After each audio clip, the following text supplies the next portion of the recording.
योगी आदित्यनाथ के स्टेट उत्तर प्रदेश में से एक बहुत ही हैरान कर देने वाली खबर सामने आई है, जिसमें खुशी नाम वाली एक नई नवेली दुल्हन शादी के सिर्फ 10 दिनों बाद अपने शौहर शमशेर चौहान की नज़रों के सामने से गायब हो गई, जिसका अब तक तो कोई पता न चल सका। खुशी के गायब हो जाने की वजह से शादी के खुशियों से भरे इस घर में गम का माहौल छा गया और इस तरह से खुशी के चले जाने का मामला सबकी जुबान पर चर्चा का मौजू भी बन गया। जी हाँ, ये वाक़या उत्तर प्रदेश के चंदौली डिस्ट्रिक्ट मुगल सराय पुलिस स्टेशन लिमिट्स के एरिया पंडित दीनदयाल उपाध्याय नगर बाजार में का है, जहां सैदपुरा गांव से ताल्लुक़ रखने वाले शमशेर चौहान की शादी 4 जून को मावाई खुर्दी गांव से ताल्लुक़ रखने वाली खुशी नाम वाली एक लड़की से हुई, जिनकी ये शादी दोनों ख़ानदान वालों और फिर इन दोनों की रजामंदी से ही हुई थी। लेकिन 14 जून को खुशी ने अचानक अपने पतिदेव शमशेर चौहान से सर में शदीद दर्द होने की शिकायत की, जिस पर शमशेर ने भी अपनी पत्नी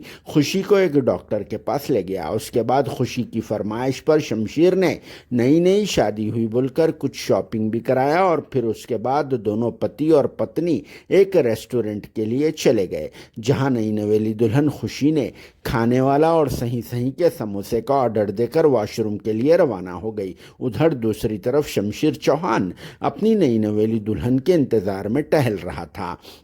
और फिर काफ़ी देर हो जाने के बाद शमशेर ने 3rd फ्लोर तक अपनी बीवी खुशी को तलाश किया, मगर वो वहाँ पर मौजूद नहीं थी। जिसके बाद शमशेर ने आसपास के एरियाज में भी चेकिंग की, मगर खुशी नज़र नहीं आई। जिसके बाद शमशेर बिना खुशी के अपने घर को वापस चला गया और फिर वाक़ई की सारी तफसीलात को सुना डाला। जिसके बाद शमशेर के घर वालों ने खुशी के मायके में भी मालूम कर लिया, मगर वो वहाँ पर भी नहीं मिली। जिसके बाद शमशेर चौहान ने मुगल सराय पुलिस स्टेशन में जाकर अपनी पत्नी के लापता हो जाने की एक शिकायत दर्ज करा दी और फिर पुलिस ने इस सिलसिले में एक केस बुक करके खुशी की तलाश का आगाज कर दिया। मगर एक नई नवेली दुल्हन के इस तरह से पति की नज़रों के सामने से अचानक गायब हो जाना क्या बात हो सकती है? कमेंट बॉक्स में आप लोग ज़रूर जवाब लिख देना, क्योंकि अभी शादी हुए सिर्फ 10 दिन का ही वक्त हुआ है। Bureau report, RS news, Hyderabad.